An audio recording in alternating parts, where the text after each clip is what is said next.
Et en France, c'est la tristesse dans tout le bassin minier, l'émotion pour tous les Français qui mesurent aujourd'hui les risques pris quotidiennement par ceux qui travaillent à plusieurs centaines de mètres sous terre.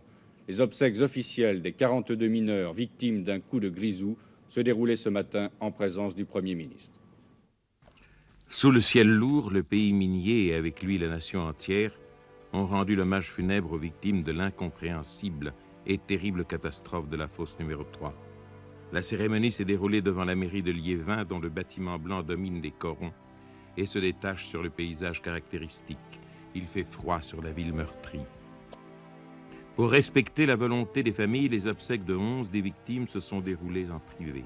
31 cercueils sont donc alignés ce matin sur l'esplanade. Devant chaque catafalque, 6 mineurs en tenue de fond, combinaison bleue, casque blanc et lampe sur la tête. La foule est évaluée à une dizaine de milliers de personnes, davantage peut-être, parmi elles toutes les personnalités régionales, les représentants des houillères, les élus locaux et Monseigneur Huyghe, évêque d'Arras, qui prononcera une prière au nom de toutes les églises chrétiennes et exprimera la douleur de chacun.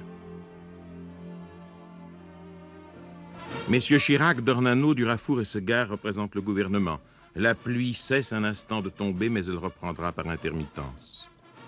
Le Premier ministre et ceux qui l'accompagnent vont d'abord s'incliner devant les cercueils, puis ils observeront avec la foule une minute de silence.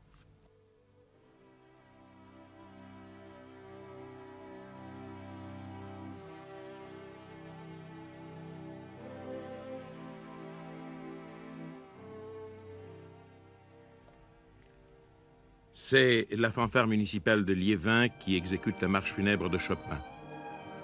Au deuil de la France se sont associés plusieurs pays étrangers qui ont envoyé des délégations, Belgique, Allemagne, Espagne, Pologne et la communauté du charbon et de l'acier.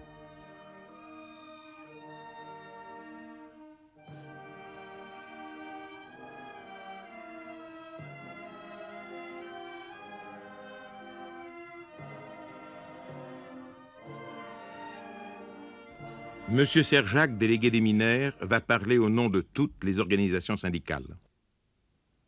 Nous savons que demain, et pendant de longues années encore, des milliers et des milliers de mineurs continueront de descendre au fond de la mine, à travers le monde, pour extraire des entrailles de la terre ce charbon qui est source d'énergie. Alors, au fond de nos cœurs de mineurs, dans nos esprits, même si nous sommes conscients d'exercer un métier pénible et dangereux, nous ne pouvons pas nous empêcher de poser ces questions. La réglementation actuelle est-elle suffisante? Les connaissances et les mesures de sécurité sont-elles suffisamment développées? Face aux incertitudes, nous affirmons que les mineurs sont en droit d'exiger que toute la profession et toute la nation acceptent d'engager de nouveaux et de plus importants efforts pour augmenter les moyens de prévention dans tous les domaines de la formation, de la recherche, des techniques, des investissements, pour que plus jamais les mineurs ne soient victimes de ce que certains appellent la fatalité. Puis M. Darras, député maire de Liévin, développe le thème « Il n'y a pas de risque inévitable ».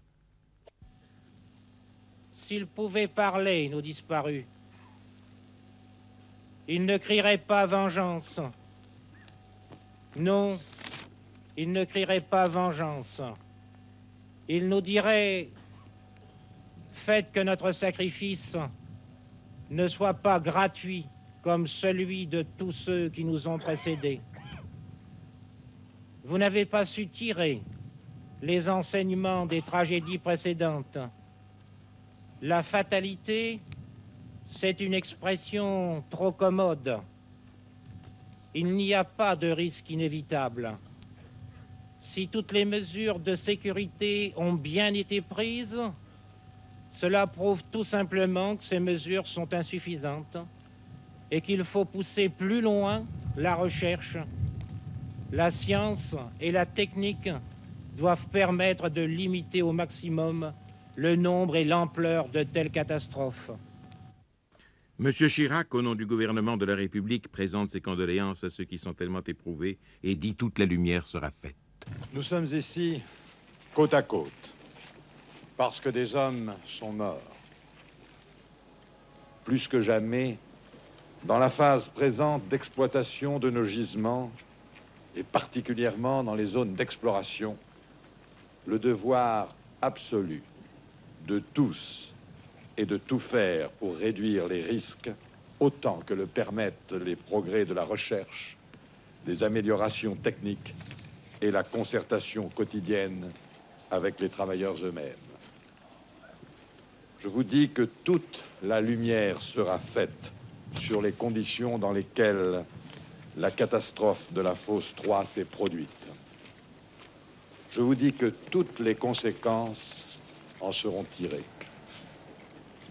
Tout a changé depuis 30 ans, c'est vrai. Mais aujourd'hui, comme il y a 30 ans, l'effort des hommes de la mine est une partie essentielle de l'effort du peuple français. Cela, vous savez tous que chaque Français le sait. Une fois encore, dans l'épreuve, le pays minier a montré sa silencieuse mais fondamentale solidarité. La solidarité de la nation tout entière s'est exprimée avec le même élan. Mais pour sincère qu'elle soit, la solidarité n'est rien si elle ne dure qu'un jour. Ce qui importe, ce n'est pas de comprendre un matin, dans l'angoisse, ce qu'implique le métier de mineur. C'est de ne jamais l'oublier et de faire ce qui dépend de nous, là où nous sommes, pour que les hommes de la mine éprouvent dans leur vie quotidienne, et non seulement dans les discours qu'on leur adresse, qu'ils sont, comme toujours, au cœur même de l'effort national. Au nom du président de la République, au nom du gouvernement, en mon nom personnel et de tout cœur, je m'incline devant les familles des 42 victimes de Liévin et je les assure que leur douleur si légitime est celle du pays tout entier. Au-delà du deuil, au-delà même de la douleur des familles dont chacun se sent solidaire, il va falloir maintenant répondre aux questions que l'on se pose. L'on souhaite ardemment que les enquêtes aboutissent vite. Elles sont 4. Celle des houillères, celle du service des mines, celle de la justice, celle des syndicats. Il faut que les mineurs puissent descendre dans la mine avec le sentiment que tout est fait pour qu'ils ne risquent plus rien. Vers 11 heures, la cérémonie officielle s'achève par la levée des corps qui ont été rendus à leurs proches pour les obsèques privées et un à un, les corbillards automobiles emmèneront les cercueils vers les cimetières de la région. C'était à Liévin, en ce 31 décembre, pour le dernier matin de l'année.